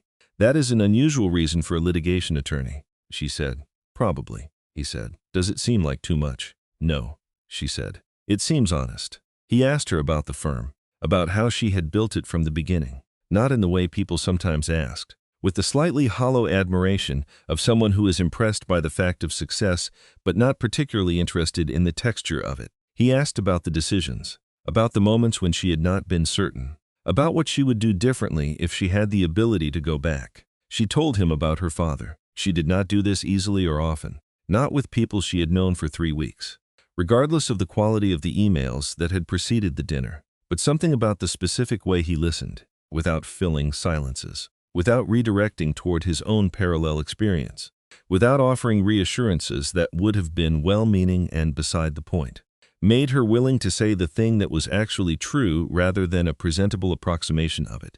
She told him about the factory in Rockford, about the way her father's hands had felt when she was small, rough from the work and always warm, about the letter in the envelope with the will, about what it had meant to read it, standing in the hallway of a lawyer's office the day after the funeral, alone, with the particular feeling that some kind of baton had been passed and she was now the person holding it. She told him about how she had nearly let what her father left her be taken from her, not the money specifically, the trust in her own judgment that made the money mean something, the certainty about who she was and what she was building and what it was worth. Ethan was quiet for a moment after she finished. "You didn't lose it," he said. "I came close. Almost is not the same as did," he said. "You found your way back before it was too late. That matters. That's not luck or circumstance. That's who you are." Claire looked at him across the table. She thought about Marcus, who had spent 3 years studying her and had written 12 pages about what made her manageable. She thought about the difference between a person who studies you to find the gaps in your defenses and a person who listens to you and tells you honestly what he sees, and then lets you decide what to do with it. She thought about her father. She thought about the lake from her apartment window at 5 in the morning. "I think I'd like to do this again," she said. He said, "I was hoping you would." The weeks that followed moved with the steady, unforced pace of something allowed to be exactly what it was without being pushed toward what it might eventually become before it was ready. They had dinner again, and then lunch, and then a Saturday afternoon at a museum exhibit on the history of American economic policy that turned into 4 hours of conversation so absorbing that they missed the closing announcement and had to be quietly informed by a staff member that the gallery was closing. Claire told Sandra about each of these things. Sandra listened with the quiet satisfaction of someone watching something she has hoped for from a distance begin to arrive. "Is he actually different?" Sandra asked one evening. "Not surface different, actually different." Claire thought about how to answer honestly. "He doesn't need anything from me," she said. "Not my connections, not my name, not my resources. When we're together, I never feel like I'm being assessed for what I can provide. I just feel like being there is enough. Sandra was quiet for a moment. Claire, she said. What? That's not a small thing, Sandra said. That's actually the whole thing. I know, Claire said. And she did know. She knew it the way you know something when you have experienced the full contrast. She had spent 3 years in the presence of a man who needed her for what she had. She was now in the presence of someone who was interested in who she was. The difference was not subtle. It was not a matter of degree. It was the difference between being used and being seen. And that difference was enormous. And she felt it every time they were in the same room. And she did not take it for granted for a single day. In December, 4 months after the hearing, Marcus Webb's attorney submitted the final restitution documentation to the court. The total figure was significant. It covered the personal transfers, the SL Creative payments, and a substantial portion of the investor losses. The cooperation had been full and the documentation complete. The IDF-PR case had concluded through its regulatory track, resulting in formal sanctions that would follow Marcus in any future activities in the financial services industry. The investor civil claims were being resolved separately, with Marcus's cooperation and Claire's firm's documentation serving as the foundation for each recovery process. Marcus did not go to prison. His cooperation, his voluntary restitution, and the specific nature of the charges produced a plea agreement on a single fraud count with a financial penalty, mandatory financial industry supervision, and probationary conditions that would govern the next 4 years of his professional life. It was not nothing. It was not everything Claire might theoretically have pursued. It was what the system produced when a case was built carefully and a man, when finally surrounded by his own documented record, chose cooperation over continued performance. Whether that choice came from genuine reckoning or from simple calculation was something Claire could not know and had decided she did not need to know. Elena told her the final terms on a Wednesday afternoon. Claire listened. She asked 2 questions. Then she said, "Is there anything else my firm needs to do?" "Nothing," Elena said. "It's over." Claire took that in. "Thank you," she said, "for everything. For the midnight call, for the patience, for being the kind of attorney who cares about the person inside the case." Elena was quiet for a moment. Her voice, when she spoke, had a warmth she did not always allow into professional conversations. "You made it easy," she said. "You never let the emotion lead the evidence. You trusted the process when trusting it cost you something. A lot of people in your position would have wanted to blow everything up publicly, and you never did. That discipline is what made the outcome possible." After they hung up, Claire sat in her office for a few minutes. She thought about Marcus, not with satisfaction and not with sorrow, just with the simple acknowledgement that somewhere across the city he was living with the weight of what he had done and the consequences it had produced. And that was between him and whatever he was going to make of the rest of his life. She wished him something she did not have an exact word for, something located between nothing and the best, not happiness, not specifically. Honesty, maybe. She wished him the capacity for honesty with himself, about who he was and what he was capable of. Because the thing Marcus had never understood, the foundational error in all 12 pages of his careful analysis, was that Claire's strength was never about the money. It was never about the firm or the reputation or the professional standing. It was about knowing what was real. He had taken almost everything he could reach. He had never been able to touch that. She stood up from her desk and walked to the window. Chicago in December was cold and gray and lit with the particular quality of winter light that comes off a city when the days are short. Something between festive and industrial. Something that is neither beautiful nor ugly but mostly just honest. She had built something in this city. She had nearly lost it. She had built it back. She picked up her phone. She called Ethan. He answered on the second ring. "Hey," he said. Just that. "Hey," the way you say it to someone you are glad to hear from and do not need to perform gladness for. "The case closed today," she said. "Officially. How do you feel?" he asked. She thought about it honestly. "Like it's been a long road," she said, "and I'm somewhere I recognize again." "Good somewhere," he said. "Yes," she said. "Good somewhere." A short pause. "Do you want to get dinner tonight?" he said. "We can celebrate or we can just eat and talk about something else entirely. Either way, equally fine." Either way, equally fine. He always said that. He always meant it. "Dinner," she said, "and something else entirely." She hung up.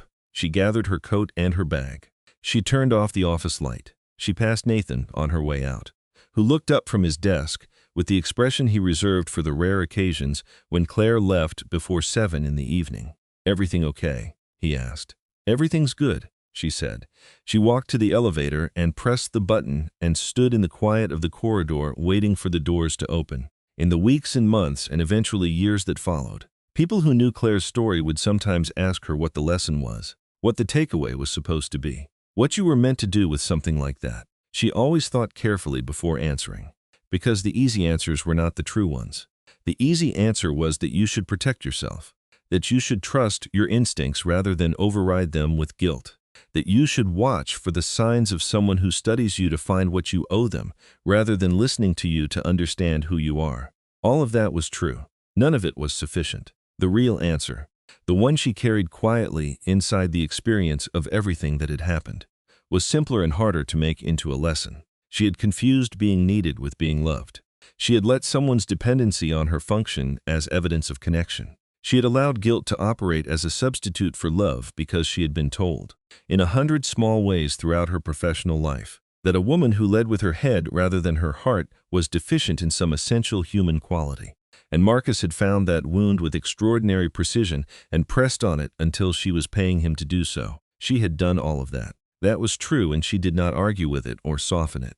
And she had also, when the moment arrived, done the harder and more important thing. She had stopped. Not dramatically, not in a single decisive scene, in the incremental, unglamorous way that real change actually moves through a person's life. One conversation, one phone call at 11:20 at night to an attorney she trusted. One morning standing at a window with a cup of coffee watching the sun come up over a lake that had always been there and would keep being there regardless of who else was or was not in the room. She had chosen herself, not instead of love, not in rejection of connection or the specific, irreplaceable quality of being known by another person.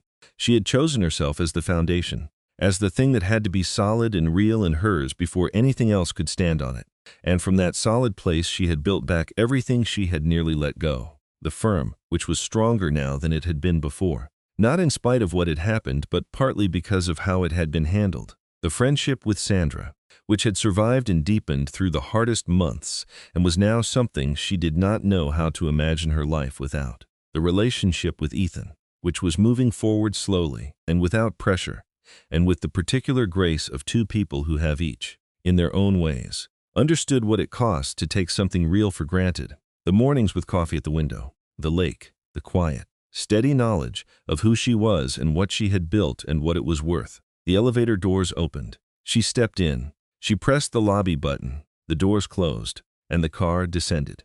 And she stood in the small illuminated space between one floor and another and thought about her father and the letter in the envelope and the drive from Rockford to Chicago she had made the day after she buried him. With a specific feeling in her chest, pointing in a direction, she had followed that direction. She had nearly been pulled off it. She had found her way back. The doors opened on the lobby. The cold came in from the street through the revolving glass. She walked out into it, into the December evening, into the city that had been the ground under her feet for 9 years of building something real. And she felt the cold on her face, and she felt, simply and completely and without any performance required, like herself. Not someone's strategy, not someone's opportunity, not someone's resource or safety net or most convenient door. Claire Donovan. The woman who had almost forgotten what that meant, and then remembered, and then made absolutely certain she would not forget it again. She walked toward the street. She raised her hand for a cab, somewhere across the city. Ethan Walker was probably already looking at the menu of a restaurant that took itself seriously without being precious about it.